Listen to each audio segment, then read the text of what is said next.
Saya sering sampaikan itu kepada mukalaf-mukalaf di pedalaman. Saya sampaikan.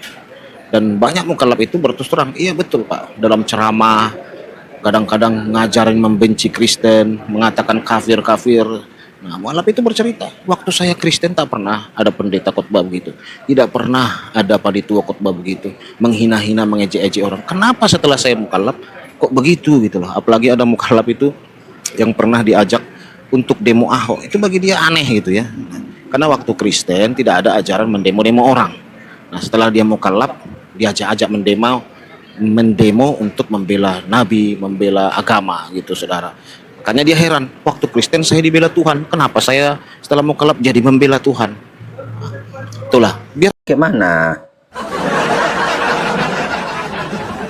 Allahu nandar, Allahu barbar, Allahu kasar, Allah bujur sangkar.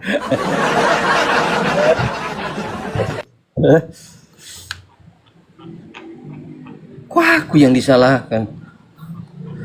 Sahadat kan aku kan hanya sahadatnya kan ada nama Rasul. Nah, kalau Rasul ini sahadatnya gimana? Dia kan Islam pertama. Sahadatnya dia gimana? Asyhadu anna bela sungkawa.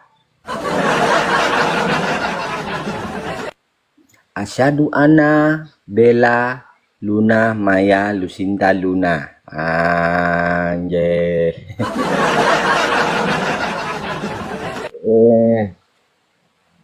Aneh-aneh orang-orang ini.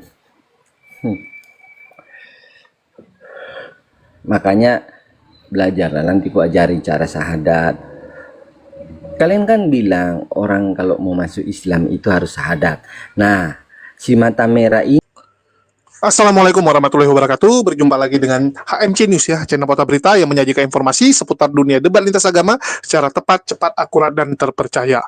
Para polikardus, terutama dari murtadin ini ya, tidak henti-hentinya membuat fitnah dan juga berita hoax yang mereka buat dengan tujuan mempengaruhi saudara-saudara muslim kita yang imannya sedang goyang. Ataupun orang-orang yang mungkin terlahir Islam tapi sama sekali tidak menjalankan syariat Islam. Bahkan bisa dibilang pengetahuan Islamnya sangat minim. Kita nggak pungkiri, banyak orang seperti itu di negara kita. Banyak orang terlahir Islam, tapi mungkin orang tuanya tidak mengajarkan tauhid yang benar kepada anak-anaknya. Sehingga anak tersebut tumbuh dewasa tanpa ngerti esensi dari menjadi seorang muslim. Dia menganggap bahwa sholat hanya ritual. Dia tidak ngerti makna mengapa kita harus menyembah kepada Allah yang benar.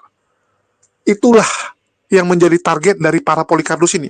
Mereka sadar di Indonesia banyak yang seperti itu dan gampang untuk dipengaruhi. Sehingga polikardus ini tidak henti-hentinya membuat berita bohong, membuat fitnahan. Dan salah satunya adalah Jamal Dodi Pasaribu yang mengaku sebagai murtadin ya.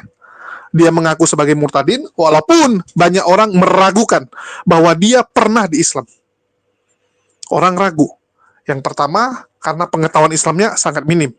Yang kedua, lingkungan dia tempat tinggal, ya, dari mana dia berasal, itu mayoritas Kristen. Bahkan bisa dibilang Islamnya cuma 0, sekian persen. Sangat kecil sekali. Apakah Jamal Dodi itu Islam? Silakan. Ya, silakan. Kalian yang berspekulasi lah. Kalau saya nggak mau tahu, yang pasti dia ngaku murtadin, ya sudah. Kita ikuti cara main si Jamal Dodi ini. Kan begitu teman-teman. Jadi Jamal Dodi ini membuat fitnahan dengan mengatakan banyak mualaf yang mereka jumpai, ya, yang dia jumpai itu mengatakan, kenapa di agama Islam ini mengajarkan kebencian kepada agama lain? Nah, ini yang sering mereka framing teman-teman, bahwa di Islam itu mengajarkan kebencian. Sadis ini, tuduhan yang tidak berdasar, dan saya rasa perlu kita jawab, perlu kita luruskan. Mereka selalu menggambarkan bahwa Islam itu mengajarkan kebencian kepada orang Kristen, suka mengkafir-kafirkan orang, dan itu diajarkan oleh para pemuka agama Islam, oleh ustadz dan ulama, sehingga umatnya, jemaatnya jadinya seperti itu, intoleran, radikal, sadis. Padahal teman-teman, Itu adalah framing dan fitnahan yang selalu dibuat oleh media-media Polycarpus. Itulah kenapa dulu saya pernah survei apa yang terlintas di kepala orang-orang non-Islam mengenai Islam. Top surveinya adalah teroris, tukang bom, tukang kawin. Ya, itu top surveinya, teman-teman. Bayangkan, sebegitu negatifnya mereka memandang Islam. Ini berbeda. Berbeda dengan umat Muslim kalau ditanya tentang Kristen. Mereka bilang apa? Tuhannya Yesus. Ya, Tuhannya mati di kayu salib. Itu fakta kan? Betul nggak? Itu fakta. Tuhannya 3. Ya, 3 pribadi, 1 hakikat mereka bilang. Artinya, apa yang ada di benak umat Muslim tentang Kristen itu benar. Tapi apa yang ada di benak orang Kristen tentang Islam salah semua. Dan ini hasil akumulatif dari channel-channel Polycarpus yang terus memainkan framing-framing dan fitnahan. Dan salah satunya Jamal Dodi Pasar Ibu ini. Itulah kenapa harus kita luruskan dan kita lawan. Dan saya berharap video-video yang kita buat ini bisa dibantu sebarkan agar semua orang tahu. Termasuk dari kalangan Kristen. Agar teman-teman Kristen tahu bagaimana jahatnya channel-channel yang mengaku apologet Kristen. Padahal mereka sedang merusak nama Kristen dari dalam. Kita saksikan. Shalom sahabat yang dikasihi Tuhan Yesus, puji Tuhan kita bertemu kembali dalam kasih-Nya. Ya, kali ini saya akan mereaksi sebuah video sahabat ya, di mana dalam sebuah video ini banyak sekali komentar-komentar yang mengatakan bahwa Ruben Onsu adalah Yudas. Banyak sekali sahabat. Yuk kita tonton dulu videonya sahabat ya. Takut nggak punya temen, lu salah. Takut tuh kalau lagi nggak punya duit. Karena kalau lu punya duit, setan juga ngaku temen lu.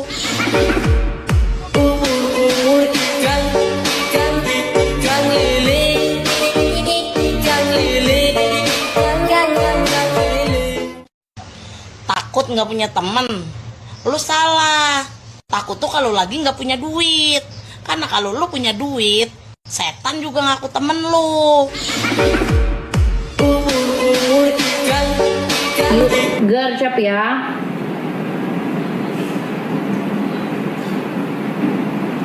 Pertama kali nggak bikin jerawat ya? Enggak dong kak, enggak dong, nggak bikin dong. Kakak siapa nih? Kakak Ani nggak bikin. Etalase 1 kak, etalase 1 Helmia Beauty sayang. Etalase 1 Helmia Beauty-nya itu Helmia Beauty untuk yang kulit normal. Bisa. Halo. Normal kusam. Kusam kering kemudian berminyak, flek membandel, flek menaun boleh. Etalase 1-nya. Etalase nomor 1-nya ambil ya guys. Tinggal langsung kamu facial wash, toner, serum, day cream untuk pemakaian pagi. Malam harinya adalah facial wash, toner, serum dan night cream dari Helmia Beauty-nya. Aku barusan isi lagi tuh ya. Facial wash, toner, serum, day cream pemakaian pagi. Malam harinya facial wash, toner, serum dan night cream. Itu dia. Langsung diambil sayangku yuk. Langsung kamu tinggal langsung dicek teman guys. Keren. Ambil. Hai guys, selamat siang. Kamu semua yang baru bergabung. Halo, siang. Selamat siang.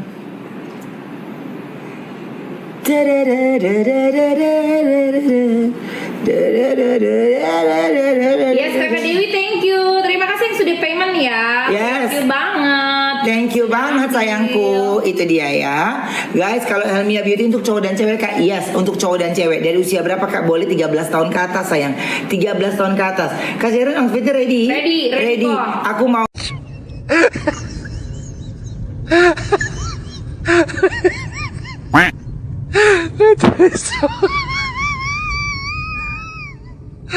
Aduh.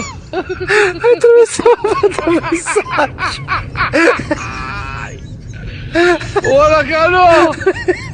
Ya sahabat yang dikasih Tuhan Yesus, sebenarnya ada banyak lagi ya video yang bisa saya tampilkan mengenai komentar-komentar kepada Ruben Onsu. Dia diserang oleh netizen, dikatain Yudas gitu sahabat.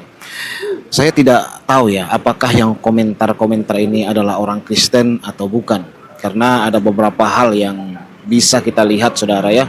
Dalam komentar ini bisa saja itu menaikkan rating, dilakukan oleh orang dalam sendiri ya, supaya apa ya, supaya banyak orang berbelas kasih. Karena biasanya orang yang mengalami penindasan itu pasti banyak yang mengasihi sahabat ya, apalagi dia pindah agama lalu melihat komentar netizen tersebut, orang berkata, wah berat sekali ya menjadi seorang Islam gitu ya, karena kita lihat setelah dia mukallaf, dia sibuk jualan promosi produk-produk yang dia buat.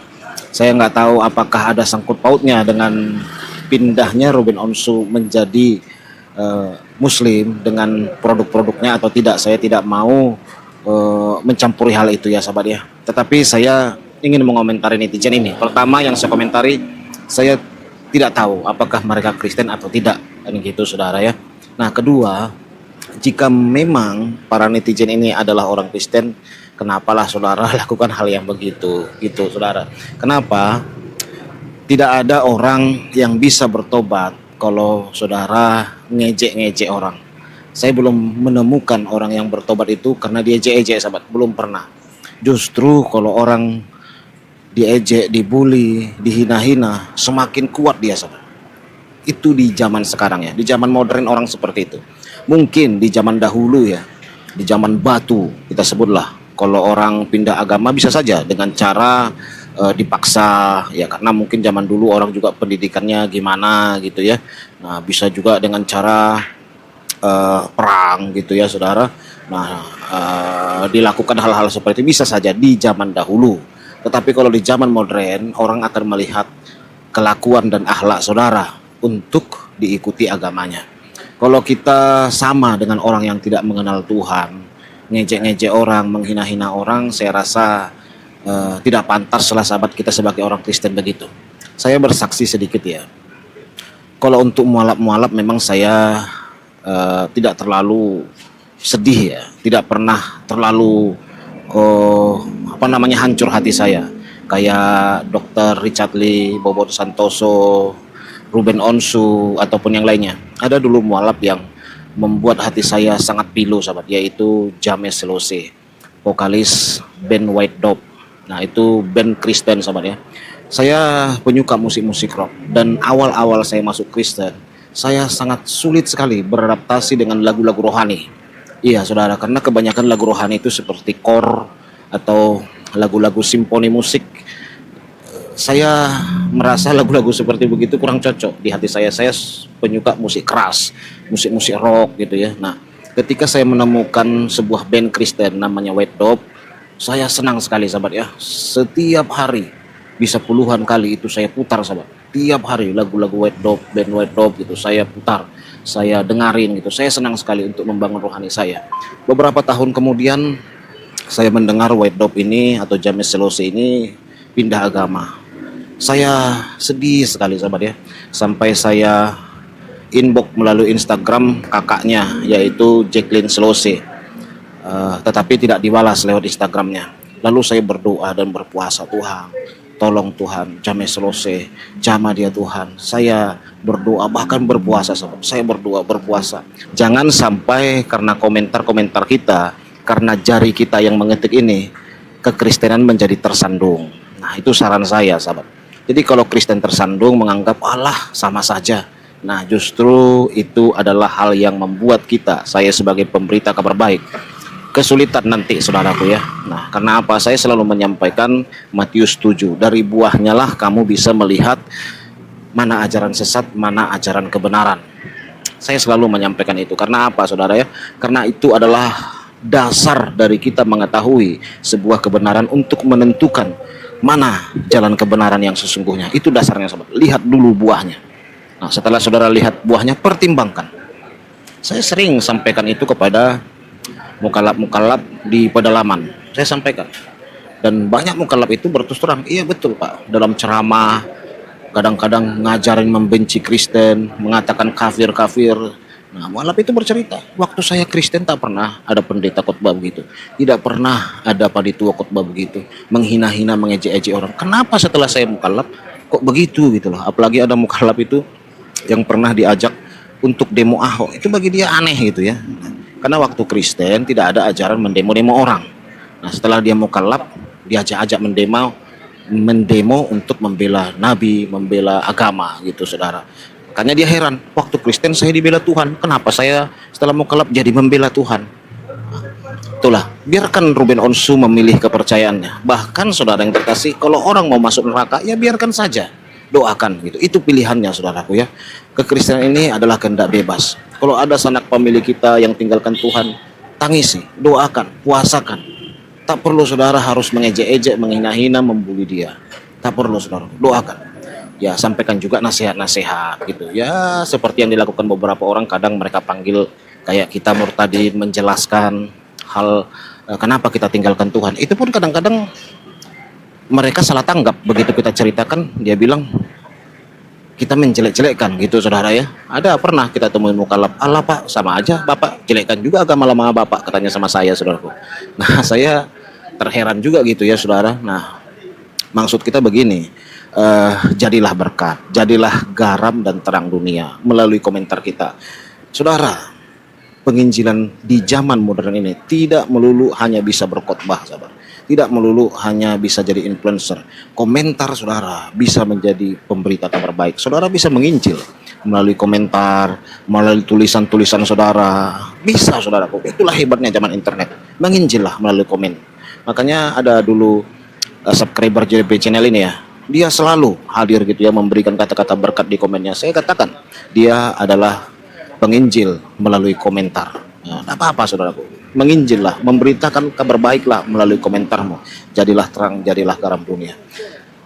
Saya hanya bisa berdoa, dan saya sungguh sangat salut kepada Sarwenda, istrinya dan anak-anaknya ya, yang tetap memilih Tuhan. Dan mereka tidak ada tuh berkata jauhi bapakmu, pisahkan anak dari orang tua. Tak ada seperti yang dirasakan seperti Murtadin Aceh kan, begitu murtad dipisahkan anak dengan orang tuanya. Tidak boleh pulang kampung lagi, tak boleh temui ibumu, tak boleh kamu ketemu keluarga. Nah kita jangan begitu, kita jangan begitu sahabat ya, tak boleh begitu. Dan yang dilakukan Sarwenda dan keluarganya tidak begitu, tetap diterima, itu adalah pilihannya. Nasihati, doakan, puasakan, kasihi. Karena banyak orang saudara ya, tinggalkan Tuhan bukan karena nggak cinta Tuhan Yesus, tetapi imannya belum sampai ke situ. Dia masih melihat orang, dia masih melihat oknum. Ada orang begitu sahabat. Ngomongnya luar biasa ya teman-teman. Ngomongnya sesuka hati mereka. Yang pertama, dia tidak nampilkan mana mualaf yang dia jumpai, namanya, bukti chatnya, orangnya, mana? Nggak ada. Ini kan cuman omong-omong. Kalau omong-omong semua orang bisa. Tapi faktanya coba dicek.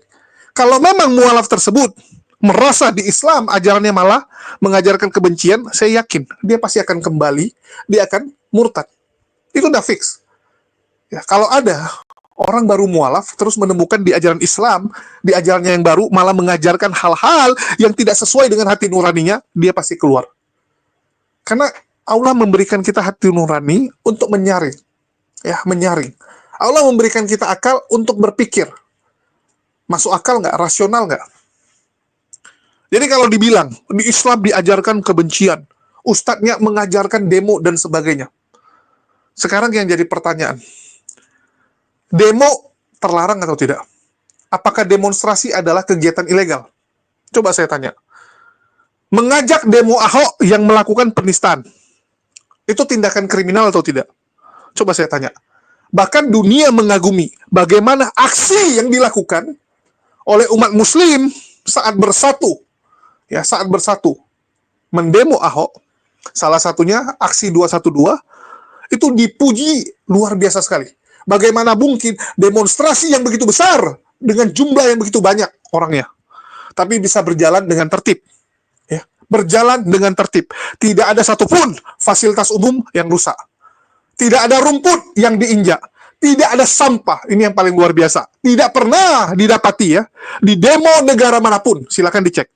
Demo negara manapun, kecuali yang demo cuma 5 orang, 10 orang, seperti yang dilakukan Risuli Lubis dulu, itu mungkin bisa lah, nggak ada sampah. Tapi demo yang diikuti, ya ratusan ribu orang, sampai jutaan orang, bisa tidak ada sampah, nggak masuk di akal. Orang luar bilang, gila ini, tidak masuk di akal. Tertib, tidak ada rumput yang dilarang diinjak, sampai diinjak oleh orang demo. Nggak ada, teman-teman. Bayangkan. Biasanya ada aja. Bahkan tempat-tempat wisata udah ditulis dilarang injak rumput. Ya, kan ada.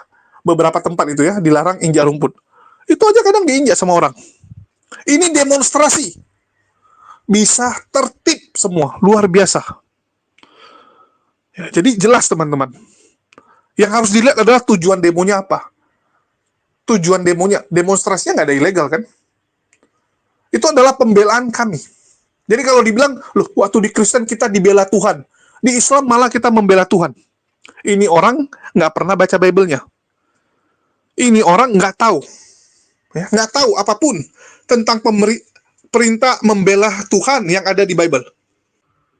Silakan teman-teman cek ya. Dalam diskusi sudah banyak sekali kita jabarkan ayat-ayat tentang perintah membela Tuhan. Bagaimana Tuhan yang ada di perjanjian lama begitu marah saat umatnya tidak bangkit membela Tuhan. Dan karena ini channel berita, ya kita lanjut aja. Di sini kalian bisa lihat ya, framing-framing jahat itu ditunjukkan oleh Polycarpus, termasuk saat dia bercerita bagaimana temannya.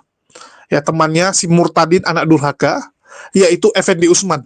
Dia bilang dipisahkan ya, Murtadin dari Aceh itu dipisahkan anak sama orang tua. Halo, siapa yang memisahkan Effendi Usman dan mamanya? Siapa yang memisahkan? Jangan buat fitnah. Jangan buat fitnah. Di mana-mana orang mualaf itu yang ditindas, yang dikucilkan, yang dipisahkan dari orang tua, dihapus dari kakak. Bayangkan. Padahal minoritas, tapi perlakuannya ngeri, teman-teman.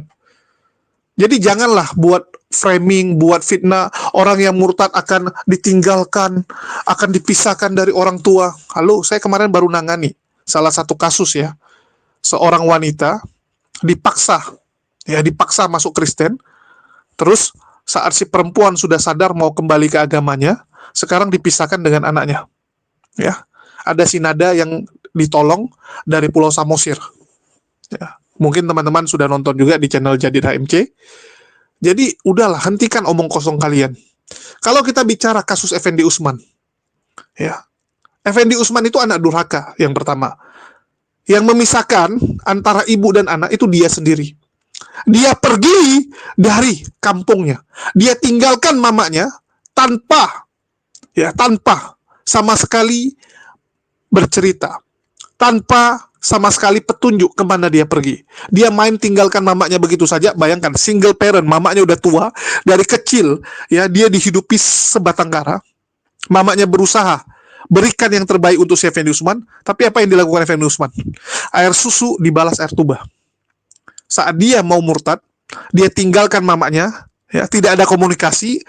Bahkan mamanya pikir sudah meninggal anaknya. Orang kampungnya itu semua bilang, udah relakan anakmu sudah meninggal. 3 bulan tanpa kabar. Begitu ada kabar pun, bukan dari Effendi Usman yang bilang, Mas saya di sini. Enggak. Mamanya dapat kabar anaknya sudah jadi murtadin, kesaksian kemana kemari, menjelekkan agama Islam. Bayangkan sadisnya anak ini, teman-teman. Ya. Dan kita ngomong semua pakai fakta.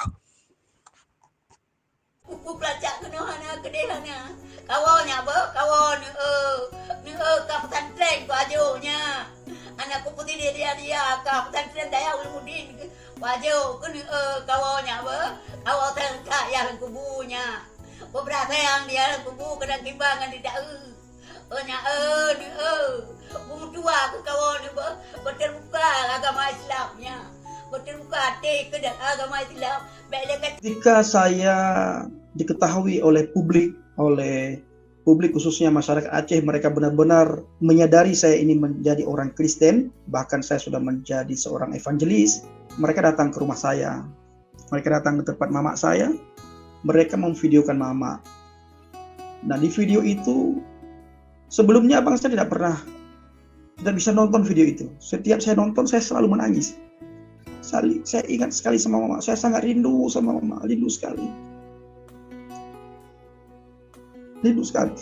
Saya umur 1 tahun, mama saya mendidik saya, menjaga saya, memelihara saya, dan mama saya juga sempat mengantarkan saya ke sebuah pondok pesantren dengan harapan agar saya tidak menjadi orang kafir sebagaimana mama katakan tadi. Tapi sebenarnya saya ingin katakan, saya bukan orang kafir. Dan saya juga tidak pernah mau menjadi orang kafir. bahkan juga saya tidak pernah mau menjadi orang Kristen. Tetapi ketika Yesus yang memilih saya tidak bisa mengelak. Jadi siapa yang memisahkan anak dan ibu? Coba saya tanya. Dia yang pergi meninggalkan mamanya, bahkan saat mamanya sakit, masuk rumah sakit, bayangkan. Dia anak satu-satunya. Ada nggak dia kunjungi mamanya? Ada nggak dia nanya kabar mamanya? Nggak ada. Nggak ada. Dan siapa yang bisa pisahkan mereka? Kalau dia mau, dia tinggal bawa mamanya, ikut sama dia ke Tangerang. Ya, dia tinggal di Tangerang. Bisa kan? Seharusnya ibu kita saat sudah tua, kita yang merawatnya. Betul nggak? Kamu anak tunggal, harusnya kamu yang merawat ibu kamu. Tapi apa yang dilakukan Effendi Usman? Dibiarkan mamanya. Dibiarkan. Kenapa bisa seperti ini? Karena ajaran yang ada di Effendi Usman seperti itu. Dia mengikuti ajaran sesat, ajaran jahat. Ya, dalam hal ini bukan Kristen. Yang dia ikuti adalah ajaran Polycarpus, teman-teman. Ajaran Polycarpus yang mengajarkan untuk membenci orang tua. Kalau nggak membenci orang tua, nggak bisa jadi Polycarpus. Itu yang diikuti oleh mereka. Sadis, teman-teman. Ini ajaran sadis, saya bilang. Ajaran yang nggak benar. Jadi kalau dia bilang mualaf cerita begini-begini, itu bohong. Nggak ada buktinya. Ya. Kalau ada mualaf bilang, di Islam kenapa mengajarkan kebencian? Dia pasti kembali. Itu udah fix. Tapi kan nggak ada cerita seperti itu. Yang ada, kita dengar. Bagaimana mantan murtadin dibawa roadshow dari satu gereja ke gereja yang lain untuk menjelekkan agama lamanya. Dan itu didukung oleh gerejanya. Kosman bin Sunet, Saifuddin Ibrahim, Asmiranda, Jamal Dodi yang satu ini. Sudah berapa banyak bukti kita tampilkan. Mereka menjelekkan agama Islam dari gereja ke gereja. Yosua bin Yasin mengaku ustadz, ya, mantan ustadz. Saat di Islam mengajarkan kebencian dan mengajarkan membakar gereja. Sadis nggak? Penipuan demi penipuan mereka lakukan. Dan sebagai bukti kita tampilkan sedikit lah ya, biar teman-teman Kristen terbuka nih matanya. Saya tuh tujuan saya satu itu ya, mengislamkan pendeta ya, sama peristiwa pembakaran gereja GPB Kampung Lio Depok. Bapak pernah terlibat di situ? Iya, ada 3 gereja saya bakar. Kenapa harus dibakar, Pak? Kan gini, ceritanya ingin mengislamkan pendeta itu. Karena pendeta yang ingin saya islamkan nggak berhasil. Saya punya ide dalam benang pikiran saya kan, kalau seandainya ini gereja dibakar, mungkin pendetanya akan menyerahkan diri masuk Islam. Kenapa puji Tuhan? Karena akhirnya melalui masalah-masalah itu, kami jadi mengerti betul. Kami jadi tahu. Tahu apa? Kami jadi tahu kalau kami ini ternyata berbeda dengan orang-orang duniawi. Kami berbeda dengan orang-orang yang mungkin ada di luar sana. Apa yang membedakan kami? Kami yakin betul, kami punya roh Allah dalam kehidupan kami. Kami punya roh kudus dalam kehidupan kami. Nah, mungkin saudara-saudara juga udah mulai bingung-bingung gitu kan. Menatap saya sambil bertanya, emangnya apa sih yang Roh Kudus kerjakan dalam kehidupan kalian berdua? Gini-gini, di tengah-tengah masalah yang kami berdua pernah hadapi itu, yang pertama Roh Kudus berikan kami ketenangan. Roh Kudus ajarkan kami untuk gak usah khawatir, untuk gak usah takut. Dan kalau kami boleh sedikit kesaksian, mungkin kesaksian kami tentang pelayanan kami, puji Tuhan, sudah 2,5 tahun, hampir 3 tahun ini kami berdua boleh dipakai Tuhan untuk melayani Tuhan. Kami boleh melayani Tuhan, memberikan kesaksian dan pujian dari Sabang sampai Merauke, bahkan sampai ke luar negeri. Dan ceritanya saat itu kami diundang untuk jadi bintang tamu, untuk bawakan pujian di acara rally KKR 3 hari berturut-turut di 3 tempat yang berbeda-beda juga. Nah, saat kami masih di salah satu daerah di Indonesia ini, dan saat kami tiba di sana, kami turun dari pesawat, kami dijemput sama gembala dan panitia yang dari sana.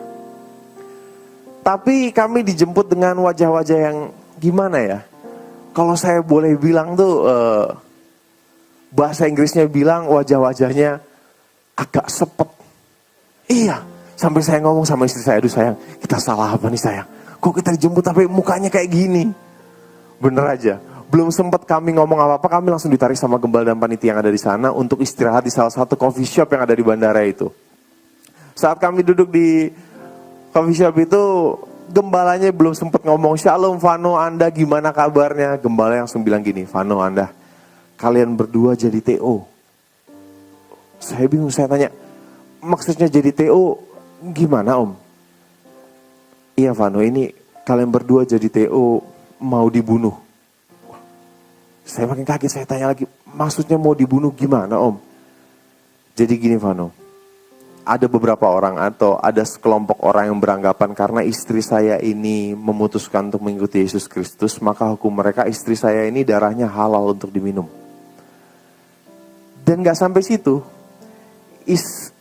gembalanya juga ngomong, dan tadi malam sebelum kami menjemput kalian berdua, kami sudah menemukan ada bom di bawah panggung tempat kalian akan KKR malam hari ini. Di saat itu harusnya kalian berdua panik, di saat itu harusnya kalian berdua takut. Tapi apa yang kalian berdua lakukan? Kalian berdua malah bercanda-canda. Istri saya ini malah ngomong sama saya, dengan nada manja dia bilang gini, aduh sayang, masa iya sih aku udah mau dibunuh? Kan aku belum punya anak dari kamu. Kalian berdua ketawa-ketawa gitu kan. Tapi gembala sama panitianya udah gak bisa ketawa. Sampai akhirnya kami bilang, udahlah Om, jalanin dulu aja. Akhirnya kami jalani KKR di malam hari yang pertama itu. Dan saudara tahu, gak terjadi apa-apa. Walaupun kami harus muter-muter dulu untuk sampai ke tempat KKR itu. Kami juga harus pindah-pindah hotel 3-4 kali untuk alasan keamanan dan keselamatan. Katanya sih gitu. Tapi di hari yang pertama gak terjadi apa-apa. Di hari yang kedua, sama, gak terjadi apa-apa juga. Sampai pada hari yang ketiga. Di hari yang ketiga itu pagi-pagi banget, gembalanya udah ngajak kami buat ngobrol. Dan gembalanya bilang gini, Vano, Anda, sepertinya hari ini, siang hari ini kita pulang aja. Loh, saya tanya, maksudnya pulang gimana Om? Jadi gini Vano, ini ancamannya udah makin serius. Kami dan juga panitia sepertinya kami udah gak sanggup lagi. Kembali di saat itu harusnya saya dan istri saya kami berdua panik. Harusnya kami berdua khawatir. Kenapa? Karena yang bikin acara aja udah bilang dia gak sanggup. Tapi apa yang Roh Kudus taruh dalam hati kami, apa yang Tuhan taruh dalam hati kami, sehingga kami cuma ngomong gini, Om, kami datang ke sini kan kami cuma mau melayani Tuhan. Dan kalaupun kami harus mati ketika kami melayani Tuhan, puji Tuhan Om, kami tahu kami bakal pergi kemana kok. Akhirnya gembalanya ada sedikit kekuatan, dia tanya, jadi gimana Vano? Udah Om, sikat aja. Akhirnya kami jalani KKR di malam hari yang ketiga itu. Dan sudah tahu ada beberapa hal yang terjadi. Yang pertama ketika kami ada di atas panggung seperti pada pagi hari ini, kebetulan kami berdiri di depan panggung, di belakang kami ada 2 orang singer, di mana dua-duanya ini ibu-ibu. Nah, 2 ibu-ibu ini mereka bisik-bisik, tapi bisik-bisiknya kedengeran. Emang susah kalau ibu-ibu, aduh bisik-bisik kedengeran. Ibu-ibu yang satu ngomong sama ibu yang kedua, dia bilang gini, lu tukeran tempat dong sama gua. Yang satu lagi nanya, emangnya kenapa? Yang satu lagi jawab, gue masih punya anak kecil-kecil, gue masih belum mau mati. Bayangin saudara, ngomong kayak gitu di belakang kita kedengeran lagi. Tapi saudara tahu apa yang terjadi pada malam hari? Sadis kan? Nah, ini kelakuan mereka teman-teman. Fitnah dan fitnah terus. Di mana-mana mereka diundang, mereka akan memfitnah agamanya yang lama. Itulah tingkah laku murtadin Polycarpus. Yang Polycarpus teman-teman. Kalau mau murtad silakan murtad, tapi janganlah Anda hidup, Anda makan, Anda mencari nafkah dengan cara menjelekkan agama lama Anda. Ini nggak benar, ini nggak baik. Termasuk yang dilakukan oleh Jamal Dodi ini. Kalian bisa lihat, kerjanya memframing dan memfitnah Islam. Sadis. Mereka ini ya, bayangkan teman-teman, tinggal di Indonesia yang mayoritas Muslim, tapi begitu bebas dan leluasa, begitu licin mulutnya untuk menjelekkan agama Islam. Fine-fine saja. Kenapa? Karena bagi mereka, ya, mereka itu didukung oleh satu hal yang sangat besar di belakang sana, dengan dana yang begitu besar, uang yang berkelimang. Jadi mereka pikir bisa dengan bebas mereka menghujat agama Islam. Jelas-jelas ya, bagaimana begitu lincah mereka menghujat. Dan apa yang terjadi? Umat Muslim seperti biasa terlalu baik. Kita terlalu baik selama ini. Ya, ini yang terjadi teman-teman. Jadi yang kita tampilkan adalah realita dan fakta, bukan omon-omon seperti yang dilakukan oleh Jamal Dodi Pasar Ibu ini. Kita ngomong semua berdasarkan data. Mungkin itu aja, dan saya harap ini bisa dibantu share ke semua sosial media agar semua orang tahu bagaimana kelakuan-kelakuan mereka. Makasih buat teman-teman semua. Di akhir kata saya ucapkan wassalamualaikum warahmatullahi wabarakatuh. Sampai jumpa di konten-konten kita berikutnya.